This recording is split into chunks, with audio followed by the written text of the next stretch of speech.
Buenos dias, graças a ustedes por haber nos acompanhado durante esses dias. Empezaremos a jornada de hoje com a segunda parte da entrevista que hicimos com Jean-Luc Nancy, que era para haber ocorrido ayer, e também a terceira parte. Então, que empezaremos a jornada com a entrevista.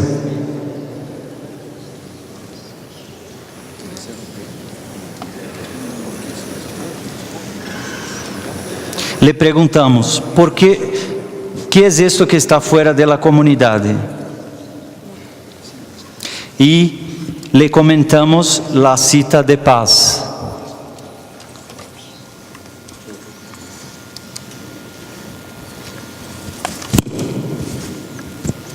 Las antiguas fronteras se borram e aparecem outras. Assistimos o fim da ideia de arte como contemplação estética e volvemos a algo que havia olvidado. Occidente, o renascimento do arte como ação e representação coletivas e el de seu complemento contraditório, a meditação solitária.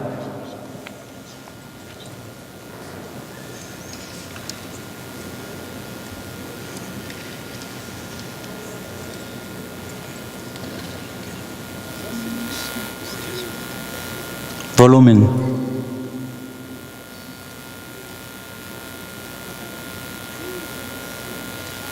Très intéressant, parce que d'abord on peut dire en dehors de la communauté, oui, il y a d'autres communautés. Parce que là, je pense qu'il y a une loi fondamentale qui est une loi de pluralité, qui est comme il n'y a pas une langue, il y a plusieurs langues, il n'y a pas une espèce animale, il y en a plusieurs. Peut-être même, enfin, il n'y a pas une culture humaine. Bon, ça va avec les langues, mais pas seulement avec les langues. Il n'y a pas un art, il y en a plusieurs. Bon, nous, les Occidentaux, nous avons un vieux tropisme de l'unité. On pense toujours tout intégrer dans, qui est une sorte de déni de la réalité. La réalité, elle est la réalité d'une multiplicité à tous égards, encore une fois, des sens, etc. Bon. Donc, la communauté, il y a plusieurs communautés. Alors, on peut dire, en dehors de la communauté, probablement, il y a d'autres communautés, mais s'il y a d'autres communautés, il y a aussi la question de la communauté et des communautés. Est-ce qu'on peut même parler d'une communauté et des communautés? Peut-être que ça n'a pas beaucoup de sens. Mais peut-être qu'il vaut mieux à ce moment-là parler d'une, mettons, coexistence. On va toujours retomber sur cette racine latine, co, cum, con, mais peut-être que justement la coexistence des communautés ne fait pas une communauté. Bon. Alors, on parle beaucoup aujourd'hui de gouvernement mondial, de droit mondial. Et il est certain qu'on a absolument besoin, par exemple, de règles mondiales de droit, ça c'est vrai, mais d'un gouvernement mondial. Alors je dirais, peut-être, éventuellement, peut-être qu'il pourrait y avoir un gouvernement mondial, peut-être qu'il faudra en venir ça, mais ça ne sera pas une communauté mondiale, ce sera autre chose, ce sera un appareil d'administration, d'organisation, mais qui aura justement pour tâche de permettre la coexistence des communautés. Bon. D'autre part, qu'est-ce qu'il y a en dehors de la communauté, au sens où la communauté, c'est justement un rapport, ça va être un rapport en intériorité, si vous voulez. Plusieurs se retrouvent dans quelque chose qui fait leur proximité, justement. Alors, je dirais que là, oui, il y a un paradoxe, c'est qu'il y a quelque chose en effet qui est en dehors de la communauté, mais qui est dans la communauté, qui est au milieu de la communauté. Et là, si on veut, on peut dire que les communautés religieuses qui en Occident, peut-être pas seulement, enfin, font modèle, ce sont des communautés qui ont le principe de leur cum, de leur avec, qui l'ont en elle, hors d'elle. C'est-à-dire que le Dieu ou le sacré, bon, on appelle ça comme vous voudrez, si je dis qu'il est là présent dans la communauté, il disparaît alors en tant que Dieu ou en tant que sacré. Et si je dis qu'il est quelque chose ou quelqu'un qui est en dehors de la communauté, alors je ne sais plus quel est le lien de la communauté avec, et puis qu'est-ce que ça veut dire en dehors?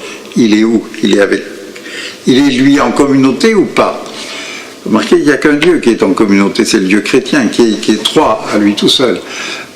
Bon, mais peut-être qu'en fait, que ce que les dieux ou le sacré en général désignent, c'est le fait que la communauté, par elle-même, elle s'ouvre à autre chose, je dirais, voilà, que son petit intérieur. Une communauté communautariste, c'est une communauté qui n'est occupée que de ses propres intérêts, je dirais que de sa propre consommation, de la consommation de son histoire. Elle fait du folklore, elle se raconte son histoire, sa légende, son mythe, et bon.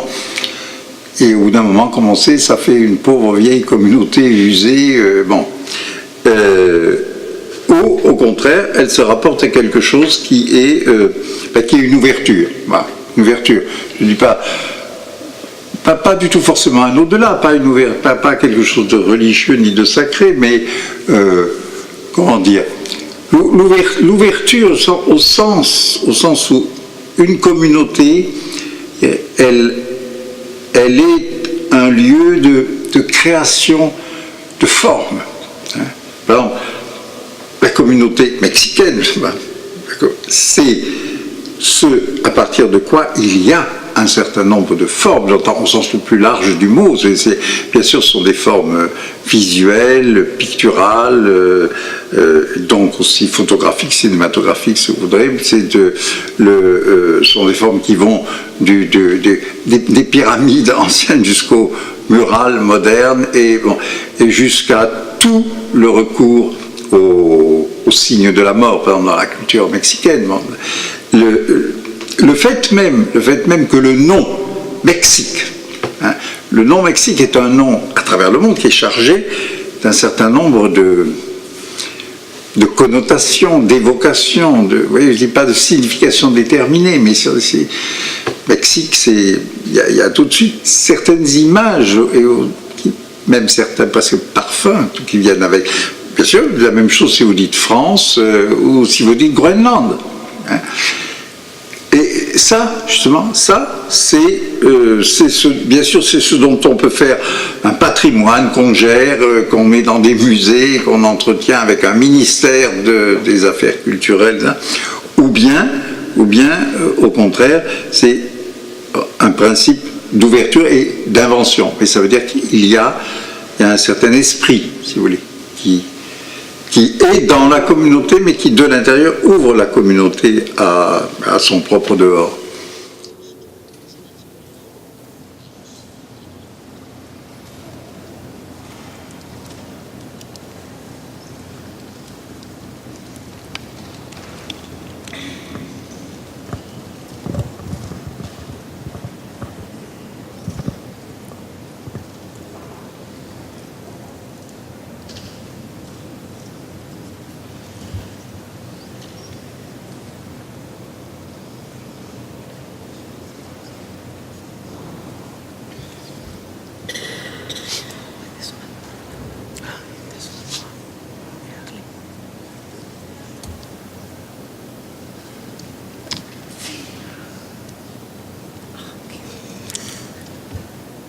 Octavio Paz défini par complément contradictoire. Et je crois que l'articulation principale de cette phrase d'Octavio Paz, qui est que la fin de l'art comme contemplation esthétique et le commencement ou le recommencement d'autre chose, elle est parfaitement juste, mais à ceci près, je dirais que l'art comme contemplation esthétique, ça, c'est une certaine image de l'art, c'est une certaine façon peut-être de parler de l'art, qui a existé, bien entendu, qui est sans doute ce qui peut-être domine un peu le paysage, au fond, depuis le XVIIIe siècle, pas avant. Depuis qu'il y a, par exemple, des institutions proprement artistique, il y a des musées, il y a des expositions, des galeries, il y a des salons, alors il y a des commentaires de salons, de Diderot à Baudelaire, et de Baudelaire à nous. Nous sommes dans une sorte de permanente, oui, contemplation et consommation aussi de l'art. Mais jamais en réalité, jamais l'art, le grand art, jamais l'art fort, c'est-à-dire l'art de l'invention de formes propres à un temps et à un lieu aussi. Bon. Jamais il n'a été dans la contemplation. Et ça, les artistes l'ont toujours su. Vous croyez que Léonard de Vinci était un contemplateur? C'est pas un contemplateur, Léonard de Vinci, c'est un type complètement agité, je peux dire, et qui a besoin de trouver des formes, des manières de peindre, qui est, bon, comme le fameux sfumato de Vinci, ben oui, c'est une forme, ça, c'est ou l'idée de mettre un deuxième point lumineux dans l'œil pour prendre le regard, c'est une forme.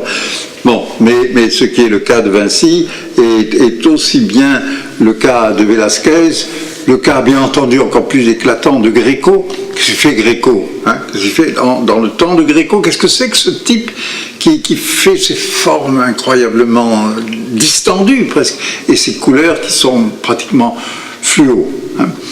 Et ou bien rendons hommage au Mexique. Qu'est-ce que c'est que le mural mexicain? C'est une invention entière et qui a d'ailleurs débordé au-delà du Mexique. C'est une invention qui a, je sais pas, dont vous trouvez des traces au nord comme au sud du Mexique. Bon.